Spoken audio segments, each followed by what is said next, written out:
Hello everyone, welcome to our channel computer study zone. Operating system जो एक subject है उसमें एक टॉपिक आता है प्रोसेस मैनेजमेंट। आज हम उसके बारे में ही डिस्कस करने वाले हैं। प्रोसेस वर्ड के बारे में हमने जनरली सुना है एंड कंप्यूटर के टर्म में तो इसे यूज करते ही हैं। जब भी हम कंप्यूटर प्रोग्राम का एग्जीक्यूशन करते हैं तो वो प्रोसेस कहलाता है। अगर हमें कोई भी प्रोसेस को पूरा करना है तो इसके लिए हमें कंप्यूटर रिसोर्स की रिक्वायरमेंट होती है। हमारे पास अगर एक ही रिसोर्स अवेलेबल है तो हम एक से ज्यादा रिसोर्स को एग्जीक्यूट कर सकते हैं, बट इसके लिए ऑपरेटिंग सिस्टम को प्रोसेस एंड रिसोर्स को अच्छी तरह से मैनेज करना पड़ता है। ये ऑपरेटिंग सिस्टम का वर्क है कि वो प्रोसेस को भी मैनेज करे एंड रिसोर्स को भी मैनेज करे। कुछ रिसोर्स ऐसे भी होते हैं जिन्हें एक प्रोसेस के थ्रू एक बार में एग्जीक्यूट करने की रिक्वायरमेंट होती है। इससे क्या होता है, सिस्टम में कंसिस्टेंसी बनी रहती है। अगर ऐसा नहीं होता है तो सिस्टम में इनकंसिस्टेंसी आ जाती है एंड डेडलॉक की कंडीशन जनरेट हो जाती है। ये जो डेडलॉक का कॉन्सेप्ट है ये हम आने वाले वीडियो में डिस्कस करेंगे। अभी हम यहाँ पर प्रोसेस के बारे में समझते हैं। ये जो ऑपरेटिंग सिस्टम है ये इन प्रोसेस को resource allocate and process scheduler जैसे टास्क के थ्रू एग्जीक्यूट कर पाता है। जब भी कोई प्रोसेस कंप्यूटर डिवाइस मेमोरी पर रन होती है तो ये सीपीयू का यूज करते हैं। अगर किसी प्रोसेस में इंस्ट्रक्शन सेट है जिसे एग्जीक्यूट किया जा रहा है उसे हम प्रोसेस कोड कहते हैं एंड इस प्रोसेस को जो डेटा होता है उसे एग्जीक्यूट करने के लिए यूज किए गए जो रिसोर्स होते हैं उसे हम प्रोसेस कॉन्सेप्ट कहते हैं। अगर किसी प्रोसेस में इंस्ट्रक्शन सेट है जिसे एग्जीक्यूट किया जा रहा है उसे हम कहते हैं प्रोसेस कोड एंड इस प्रोसेस में जो डेटा होता है उसके एग्जीक्यूशन के लिए जो रिसोर्स का हम यूज करते हैं उसे हम प्रोसेस कंपोनेंट कहते हैं। अब हम बात करते हैं कि प्रोसेस मैनेजमेंट में कौन कौन से टास्क को एग्जीक्यूट किया जाता है। सबसे पहले तो सीपीयू पर प्रोसेस एंड थ्रेड को शेड्यूल किया जाता है। सेकंड आता है यूजर एंड सिस्टम प्रोसेस जो होती हैं उन्हें क्रिएट एंड डिलीट करने का काम करता है। थर्ड है सिस्टम में जो प्रोसेस चल रही है उसे सस्पेंड एंड रिज्यूम करने का भी काम होता है प्रोसेस मैनेजमेंट में। फोर्थ है प्रोसेस सिंक्रोनाइजेशन के लिए मैकेनिज्म प्रोवाइड करता है एंड फिफ्थ है प्रोसेस कम्युनिकेशन हो उसके लिए भी मैकेनिज्म ये प्रोवाइड करता है। नेक्स्ट अब इसमें आता है प्रोसेस मैनेजमेंट के कौन कौन से कंपोनेंट हैं। तो इसमें फर्स्ट कंपोनेंट है स्टैक। ये क्या करता है, किसी भी प्रोसेस का जो टेम्परेरी डेटा होता है जैसे फंक्शन पैरामीटर्स, रिटर्न एड्रेस और लोकल वेरिएबल उन्हें स्टोर करता है। सेकंड आता है हीप। अगर कोई भी प्रोसेस है उसे रन टाइम पर डेटा चाहिए तो उसे डेटा प्रोवाइड करता है। हीप को हम डायनेमिक मेमोरी भी कहते हैं। थर्ड आता है टेक्स्ट। इसमें क्या होता है, प्रोसेसर रजिस्टर का जो कंटेंट होता है वो इंक्लूड होता है और प्रोग्राम काउंटर की वैल्यू के थ्रू जो रिप्रेजेंट की गई करंट एक्टिविटी होती है वो इंक्लूड होती है।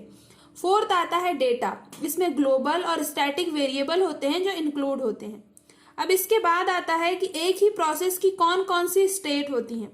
इससे पहले हमने देखा प्रोसेस मैनेजमेंट के कंपोनेंट। अब हम बात करते हैं कि एक प्रोसेस है उसकी कौन कौन सी उसमें स्टेट होती है। सबसे पहले आती है न्यू प्रोसेस। जब किसी प्रोग्राम को ऑपरेटिंग सिस्टम के थ्रू मेन मेमोरी में एग्जीक्यूशन के लिए लोड किया जाता है तो उसे हम न्यू प्रोसेस कहते हैं। उसके बाद आती है रेडी स्टेट। जब किसी प्रोग्राम को मेन मेमोरी में लोड किया जाता है तो ये प्रोसेस बन जाती है। जब भी प्रोसेस को क्रिएट किया जाता है तो ये रेडी स्टेट में होती है एंड असाइन होने के बाद सीपीयू का वेट करती है। इसके बाद आती है रनिंग स्टेट। जब प्रोसेस रेडी स्टेट में होती है उसमें से किसी एक प्रोसेस को ऑपरेटिंग सिस्टम सिलेक्ट कर लेता है और इसके लिए ऑपरेटिंग सिस्टम कुछ एल्गोरिथम का यूज करता है।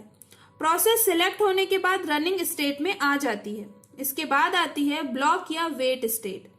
जब भी कोई प्रोसेस रनिंग स्टेट में होती है और उसके बिहेवियर में कोई चेंज होता है या शेड्यूलिंग एल्गोरिथम के कारण प्रोसेस को ब्लॉक स्टेट में डाल दिया जाता है, उस टाइम पर इस स्टेट का यूज होता है या उसे हम ब्लॉक स्टेट बोलते हैं। इसके बाद आता है कंप्लीशन या टर्मिनेशन स्टेट। जब कोई प्रोसेस पूरी हो जाती है इट मींस उसका एग्जीक्यूशन पूरा हो जाता है, तब वो टर्मिनेशन स्टेट में आती है। इस प्रोसेस का जितना भी कंटेक्स्ट होता है उसे टर्मिनेट होने के साथ ही ऑपरेटिंग सिस्टम के थ्रू डिलीट कर दिया जाता है। प्रोसेस में एक और स्टेट होती है जिसे सस्पेंड रेडी कहा जाता है। इसमें क्या होता है, जब किसी प्रोग्राम को सेकेंडरी मेमोरी से मेन मेमोरी में मूव किया जाता है बट रिसोर्स अवेलेबल ना होने के कारण प्रोसेस की जो स्टेट होती है उसे सस्पेंड रेडी स्टेट कहा जाता है। इसके बाद लास्ट स्टेट होती है सस्पेंड वेट। इसमें क्या होता है, रेडी क्यू से कोई प्रोसेस को रिमूव नहीं करते हैं, उसे मेन मेमोरी में जो ब्लॉक प्रोसेस होती है जो रिसोर्स का वेट कर रही होती है उसको सेकेंडरी मेमोरी में मूव कर दिया जाता है, जिससे मेन मेमोरी में जो अदर प्रोसेस के लिए स्पेस अवेलेबल हो जाती है। इसके बाद हम देखते हैं प्रोसेस में कौन कौन से ऑपरेशन होते हैं।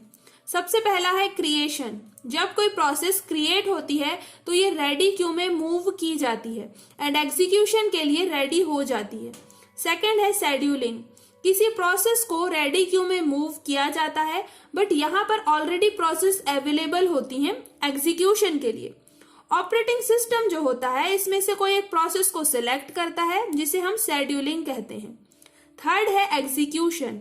ऑपरेटिंग सिस्टम किसी एक प्रोसेस को सिलेक्ट करके सीपीयू को दे देता है जिसे एग्जीक्यूशन कहा जाता है। फोर्थ है डिलीशन। कोई भी प्रोसेस जब कंप्लीट हो जाती है उसके बाद ऑपरेटिंग सिस्टम इस प्रोसेस को डिलीट कर देता है। प्रोसेस मैनेजमेंट जो है उसमें एक और टर्म आती है कंटेक्स्ट स्विचिंग। ये जनरली आपसे शॉर्ट क्वेश्चन या ऑब्जेक्टिव क्वेश्चन जो होते हैं उसमें पूछ लिया जाता है। इसमें क्या होता है, एक प्रोसेस के कंटेक्स्ट को सेव करके दूसरी प्रोसेस के कंटेक्स्ट को लोड करने की जो प्रोसेस होती है उसे हम कंटेक्स्ट स्विचिंग कहते हैं। हम यहाँ पर प्रोसेस मैनेजमेंट के बारे में डिस्कस कर रहे हैं। प्रोसेस मैनेजमेंट की हमने बेसिक डेफिनेशन देख ली, उसके कंपोनेंट देख लिए, उसमें कौन कौन सी स्टेट होती है ये देख लिए, कौन कौन से टास्क होते हैं ये हमने डिस्कस कर लिया, इसमें कौन कौन से ऑपरेशन होते हैं ये हमने देख लिया। अब हम प्रोसेस के बारे में देखते हैं। Process control block. Process control block को जनरली पीसीबी कहा जाता है।